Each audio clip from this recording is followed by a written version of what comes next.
It was early morning on the island of Sodor. Duncan was waiting for Peter Sam, who was bringing some freight cars for him to take to Strawberry Grove. Duncan was also to take the headmaster and the new organ. While they waited, the headmaster played a lively tune. Peter Sam had steamed all through the night to bring Duncan his wagons.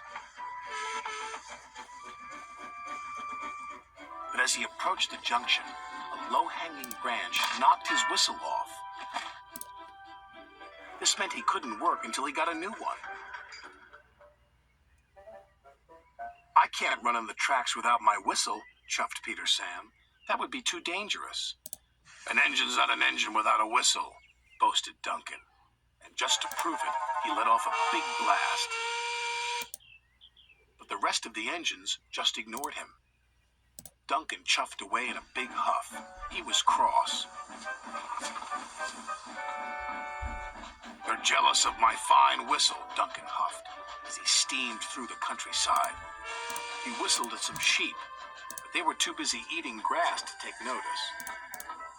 "Bah," said Duncan. "I need to whistle louder and longer next time." Soon Duncan approached a level crossing where Elizabeth, the quarry truck, waited with a farmer's prize bull. This time, Duncan whistled as loud and as long as he could. "Ah!" said the bull. "Stop that nonsense, Duncan," Elizabeth called. Duncan carried on cheerfully down the track. But he hadn't noticed his whistle had come loose. Then Duncan saw Terence plowing a field. "He'll get the loudest and longest whistle yet," he chortled to himself. And he blew so hard, his whistle shot off like a mighty rocket and landed out of sight. Everyone searched for Duncan's whistle, but it was nowhere to be seen. "We're stuck," said his driver. "We can't move without a whistle. It would be too dangerous." "Leave it to me," the headmaster said.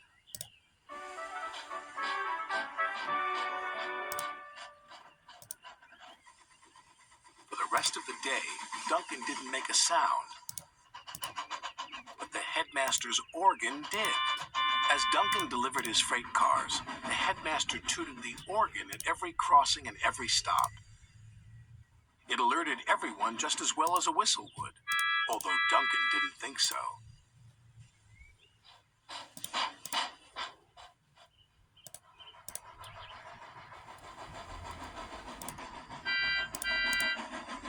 Finally, Duncan finished delivering the last of his freight cars.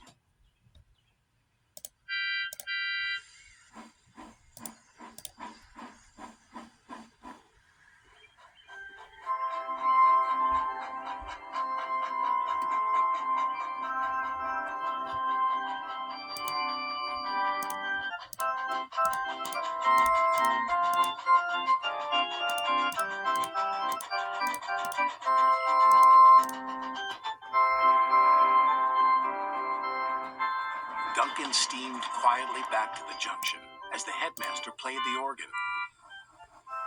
"Look," Rusty teased, "it's Duncan the musical engine." "Let's whistle along," said Rheneas. Whistled Skarloey.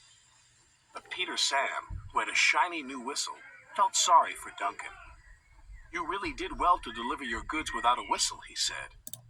"Do you think so?" said Duncan, cheering up a bit. "Absolutely," said Peter Sam, "even though an engine's not an engine without a whistle." "Or an organ," chuckled the headmaster, and he tooted the organ. And all the engines tooted back, except Duncan, who just grinned.